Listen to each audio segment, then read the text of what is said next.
sync them up. Thanks. Yeah, Thanks, dude. brother. Appreciate you being on. For sure. You brought some brews. Yeah, dude. Really appreciate it. One more cheers. Cheers. Crack these again. So I wanted to have you on because I wanted to see maybe if we have a cool experience with just like podcasting, because you had mentioned to me before that, you know, podcasting is something that you're interested in. So like, what's your experience of? Yeah. Kind of. I mean, I'm stoked that you're doing it, just to see someone getting it done. And like, I think the most important thing is for someone that wants to do it is to get the reps in. And that's like all experience, right? You learn like the things you have to do with syncing stuff up, timing, and how you're gonna record it, how you're gonna get it out, and like all that stuff takes practice, and you're not gonna get that after the first one, and you're not gonna have that before you do the first one. Yeah. So I think it's cool. Like, to me, like the stuff that I've messed around with or like had fun with was just getting it all set up and then getting it all synced up, getting it all edited, and then having something, even if it was trash at the end of the day, it's like, I got it together and I did it and I put aside the time to do it, and then it got done, and that's what I wanted to do, you know? Okay. Gotcha. Yeah. I mean, I've been doing this for 8 years now, and even still today, the episodes can be not as good. I mean, it's just a matter of, I don't know, how the conversations flow. I did a podcast for the first time in a year last week, or maybe two weekends ago, and it went okay. It went okay. But with AI now, there's so much more, I guess, viral content that you can have, because the long form content that we're recording right now with these microphones, maybe, I don't know, 20 to 100 people will watch, 20 to 150, whatever it is. 200 if I'm like, yeah, like, you know, it went viral. So that's kind of disconcerting if you're in it to get views and things like that, you know? So that's something that for many times I've been like, oh dude, what am I doing? This episode got 30 views. And the original reason why I started it was just because I wanted to kind of share a message, and I thought it was a cool thing to do, you know? And anyways, with AI, it'll chop the clips that are most viral, whatever we talk about, music, podcasting, and it'll put a nice little title to when you post it on YouTube or whatever. So that's been freaking helpful, dude, because I'll tell you what, doing all of that manually, looking for a clip, like rewatching the edited podcast after, you know, 6 hours of editing or whatever you're doing, setting up, taking down, editing, all that stuff. You just want to be done with it, right? You just want to, and yes, and it's also a little bit part of the love of the labor, but it can take a very long time to put one episode together, and then you see the finished final product, which is cool. I feel proud about that, for sure. Ending result or ending piece of work, and then it'll get 22 views.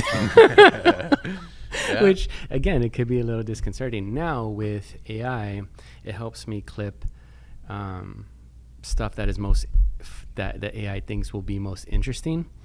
And then it'll give me, out of this 25-minute podcast, you know, like 20 different clips that I can just put up on my social media, on YouTube, whatever. And so I guess I would just say, if, you know, you want to do something like that, or anybody wants to do something like podcasting, and you're a little bit worried about your views, or those are what's getting you down, hopefully you just got in it for the right reason of being like passionate, cool, like this is a creative project.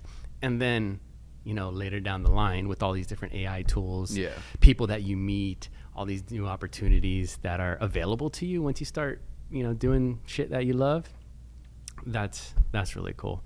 So anyways, man, I wanted you to come here because you told me a little bit about your podcast. What is it about? Oh, man. Well, so we've been like on a couple years hiatus, but I think we started around probably just before the pandemic. which was wild. And then it kind of gave us more motivation to actually get together during that time when, you know, no one's supposed to be getting together.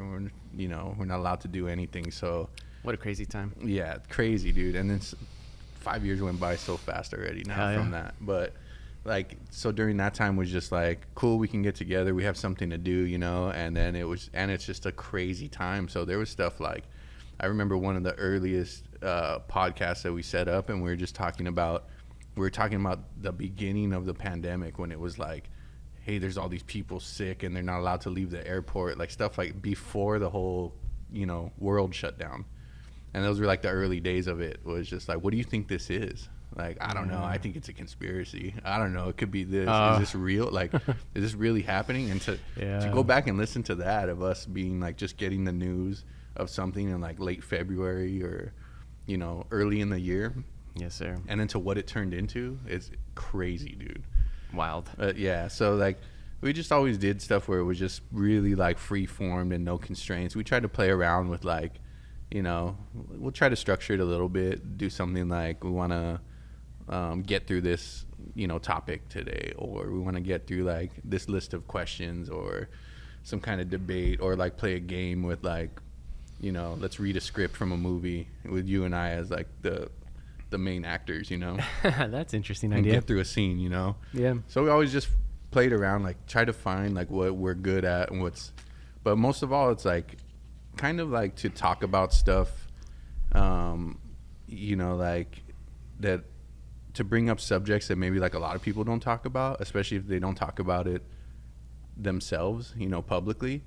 I think me and my podcast partner at that time are like very open to talk about like just the stuff that nobody wants to talk about themselves, you know, like embarrassing stories, or Do you have an example?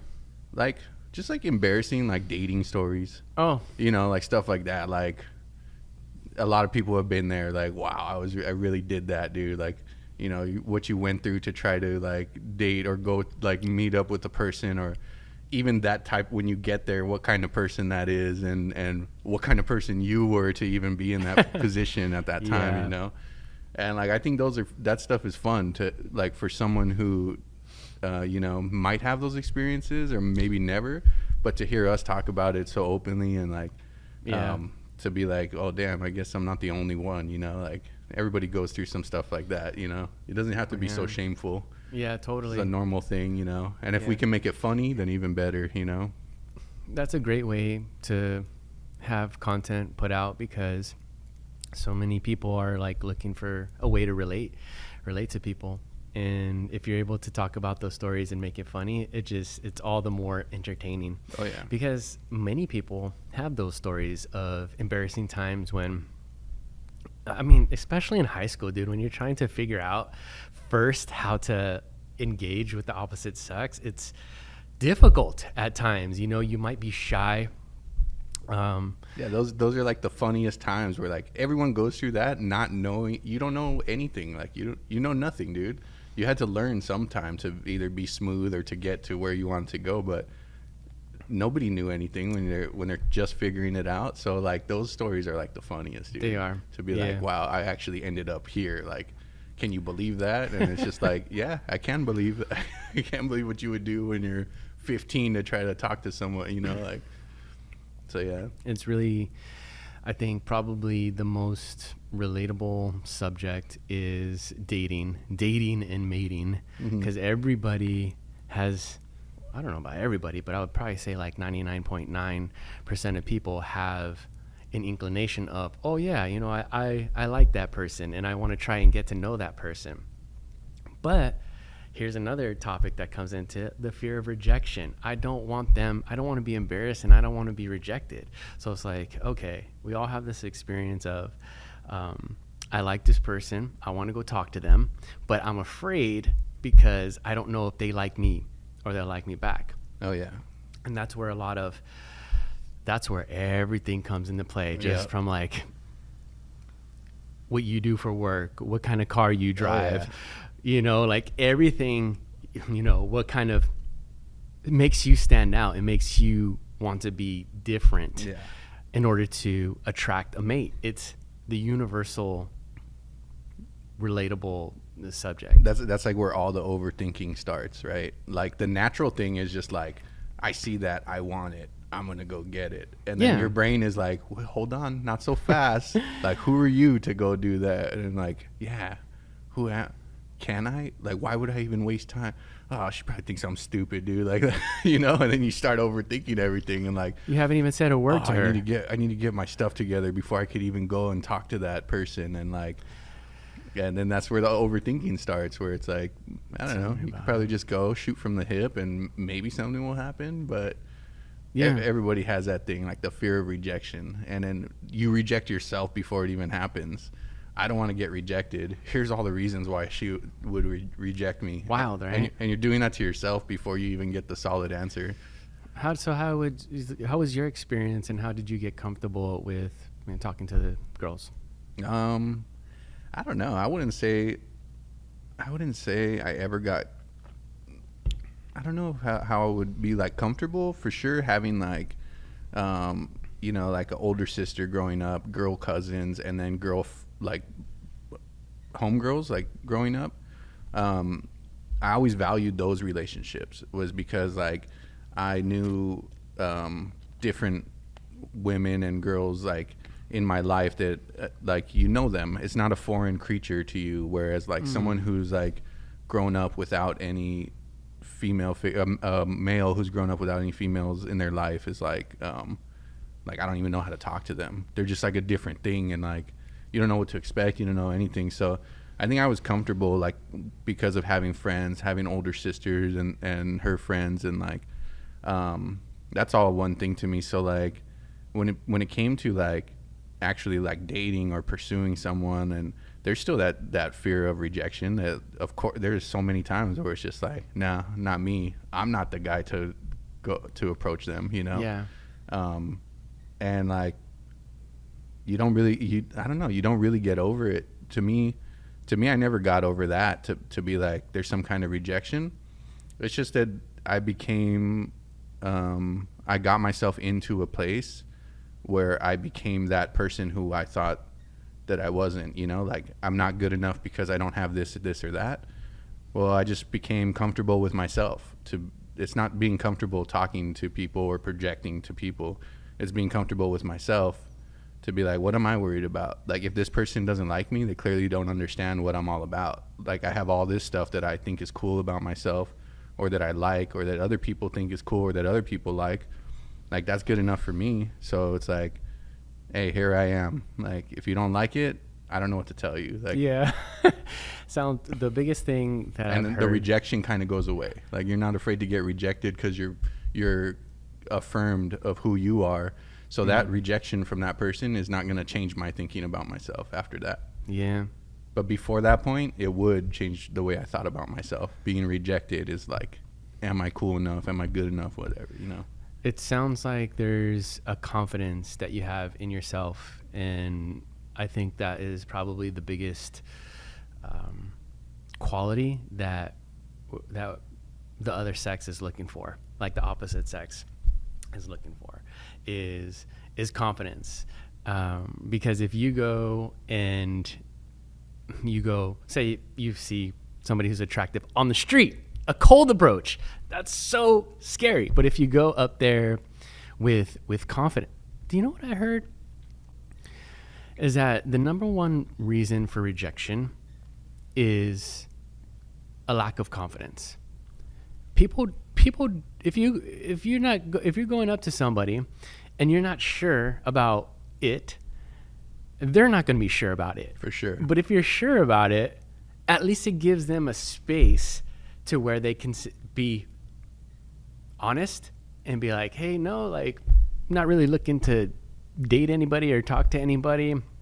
Or, yes, I'm looking to, like, date or talk to somebody. At least it gives them a space. But if you go up and you're completely nervous and not confident about it, there's, I would say, probably like 90% chance, bro, like you're going to get rejected. For sure. And that's the game, so if you can build some sort of confidence, I think that's probably the Yeah. key factor. I mean, yeah, probably easier said than done for someone that has no confidence, you know, God, like, yeah. and that are willing to get rejected. Like I've known a lot of people like that. They have like the lowest confidence, but they figure like, I need to just shoot my shot. The only way for me to get like affirmation, or for me to like close on this deal, is to shoot my shot.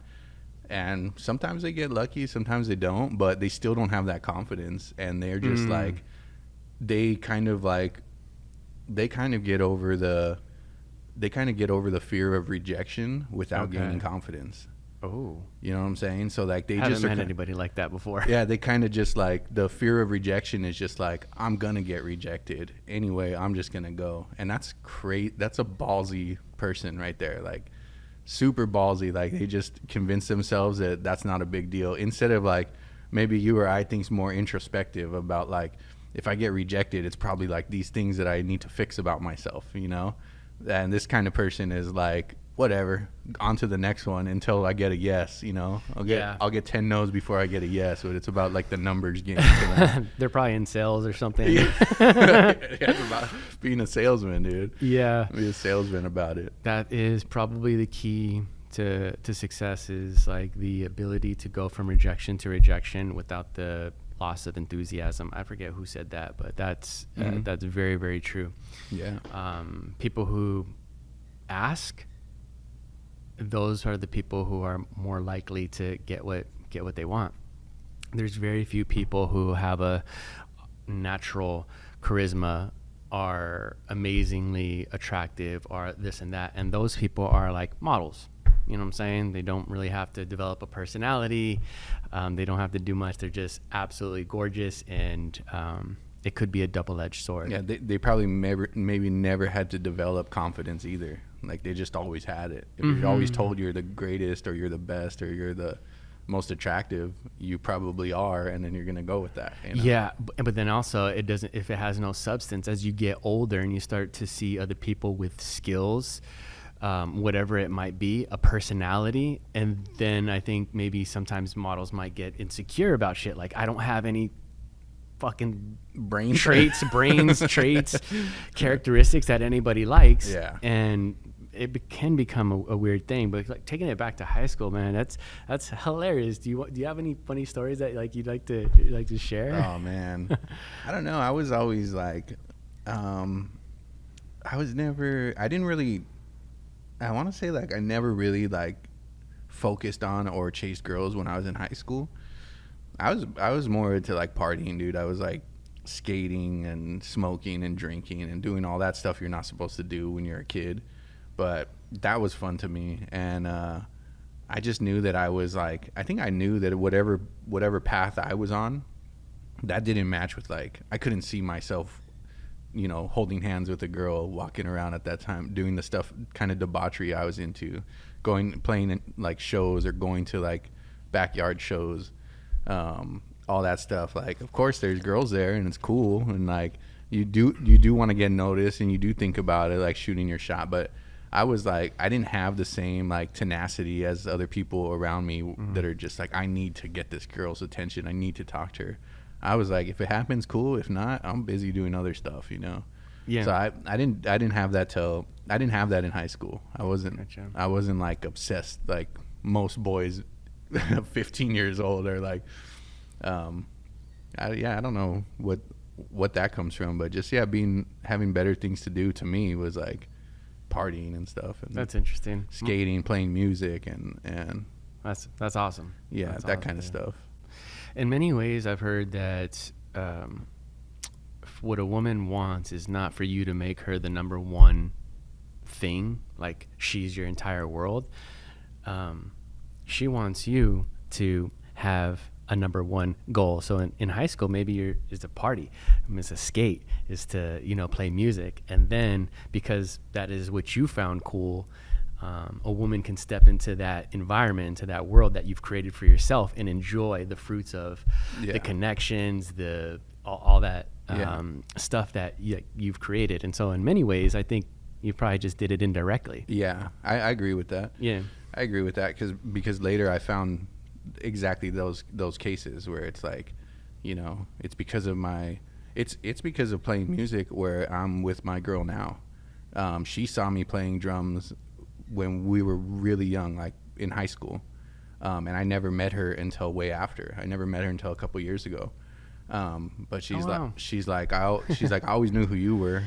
That's cool. And I'm like, that's crazy. And she's like, yeah, I always knew who you were, like from playing drums.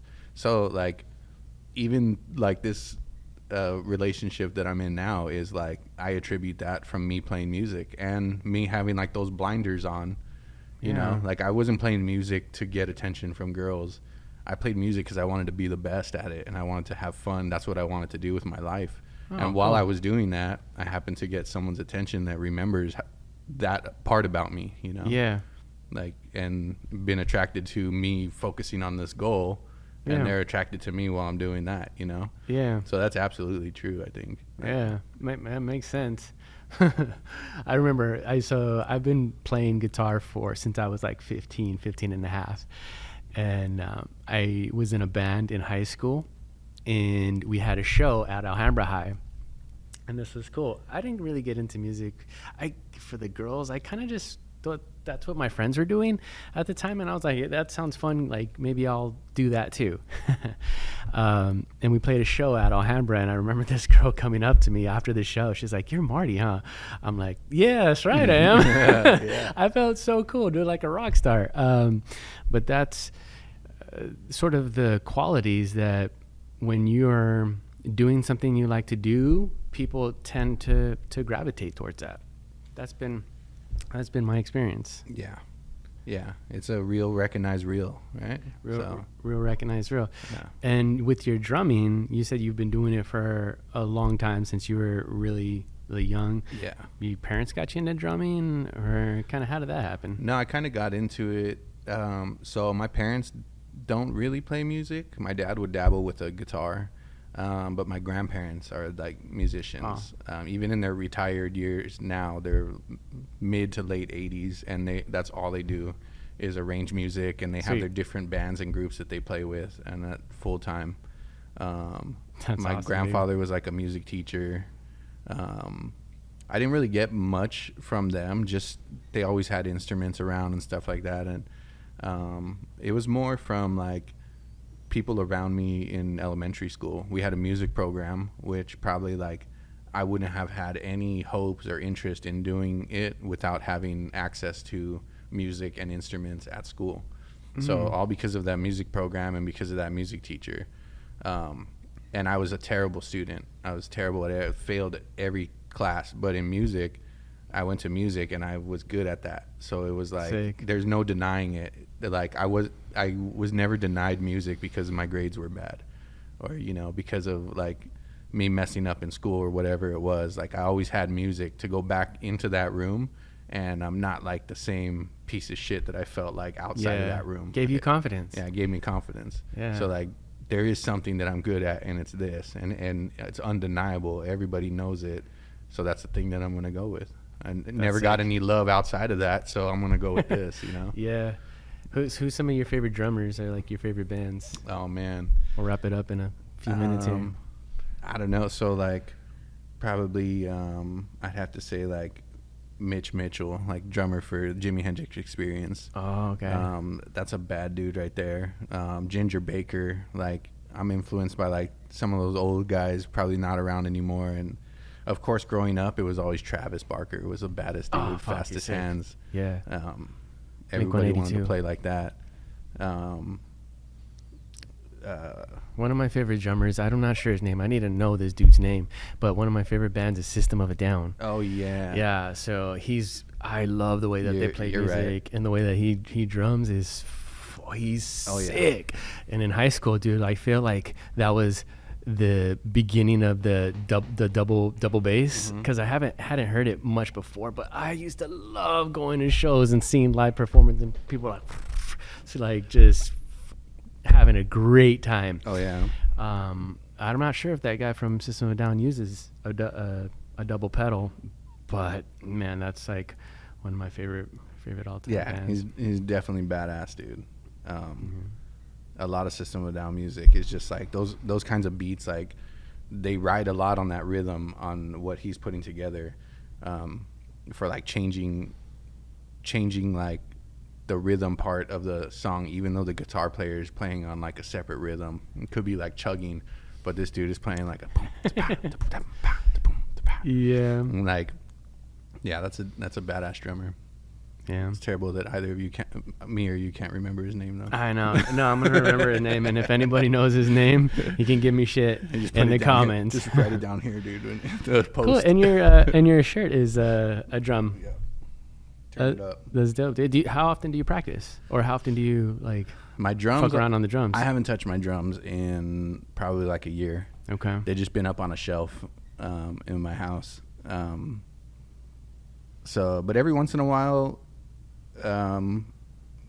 if I don't have a place to set them up, I'll just take my like a breakdown kit of just my snare, my bass pedal, my sticks, and my cymbals, and I'll go to a rehearsal studio and just get like 2 hours in the rehearsal studio and just play whatever I want.